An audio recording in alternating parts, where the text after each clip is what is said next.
Okay ဒီနေ့ကျွန်တော်ပြည့်စည်ရောက်တယ်နော်အလုံးကြည့်မယ်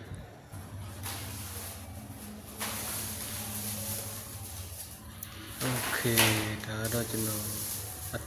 ထောက်ရဖောက်ပြီးတော့စီနေပါပြီကျွန်တော်တစ်ခါတော့မတက်ဘူးဆိုတော့နော်ဖနာစင်အခုကတချီရောက်လာတဲ့ဟာကိုကျွန်တော်ဘယ်လိုလုပ်မလဲ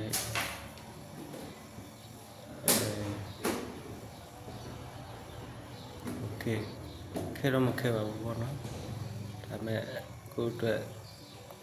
ပထမဆုံးတစ်ခါလို့တော့နည်းနည်းတော့ဒီနေ့ပဲညီမလေးကပြလာပေးတယ်သူမှပေးတယ်ပေါ့နော်ကျွန်တော်လိုချင်တယ်โอเคပြရသားပြီနော်မာတဲ့အချိန်ကတော့ကြည့်တာကြီးကြီးပဲရောက်လာတော့တေးသေးလေးပေါ့ထပ်မှရအောင်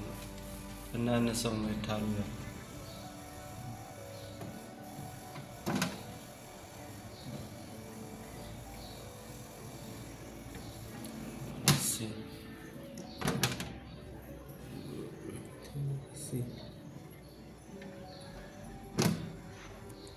Okay, det er langt.